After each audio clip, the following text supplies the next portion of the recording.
sometimes we have custom types that we want to create, but we don't necessarily want to create like a struct in order to like, well, give a name to that type.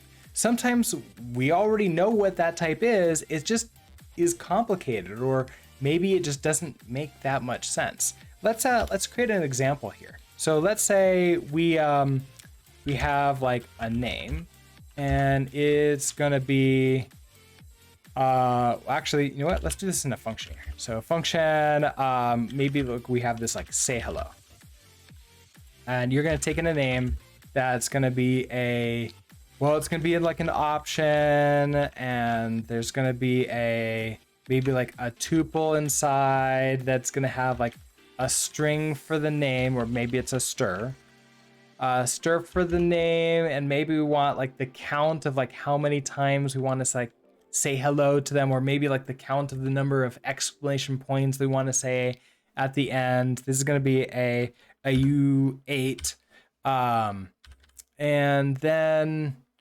let's see, then we're just going to debug out of here, so then we could just handle this at this point. Okay, so that's kind of a nasty type here. We don't really know what this is, and it's not really super helpful. So imagine if we could create like a label for this, an alias as it were.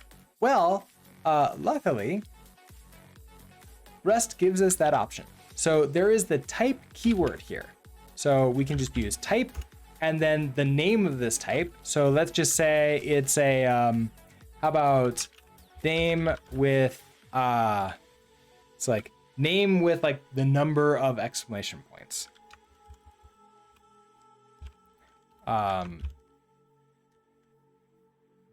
Exclamations. Now, this is obviously like the name of this is longer than this here, but what I'm really doing is I'm basically creating a little bit of documentation with this to basically like give better meaning to what this is. Okay, so what is this type? Well, this type really is this option, right? So option with this stir and the U8. So if I do that, I can now replace this with the name with this type here. Oh, only functions may be used as tests. Put that test there. Okay.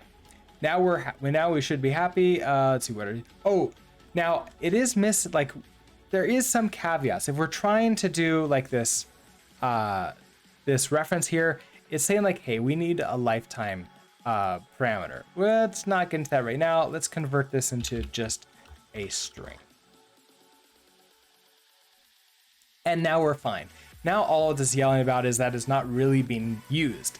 Even though I have it in here, well, say hello isn't being used. Therefore, this isn't really being used. But this is the general idea for it. Now, if I wanted to use this, I can, it's gonna be this behind the scenes. Let's actually see what this is gonna, look like. If I want a let, whatever this thing is, so let our name equals, well, it's gonna be a sum.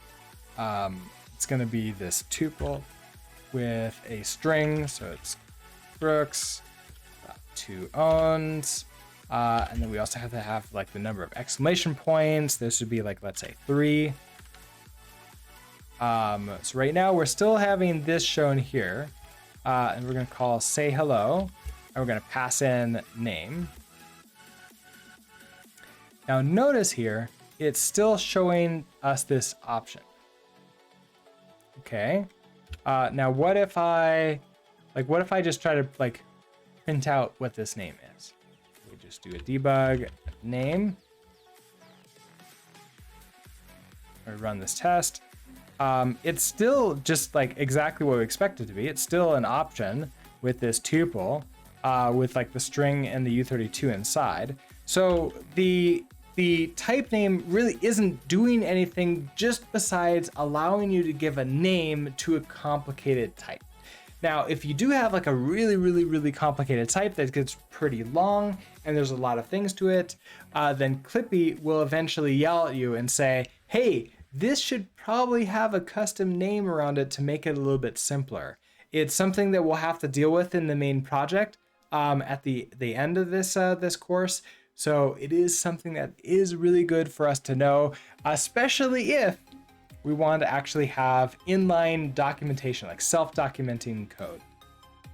Besides that, it's not necessarily something you're going to run into right away when you're first starting to program with Rust, but it is a neat trick to have if you want to self-document your code. Anyways, thank you so much for watching, and I will see you in the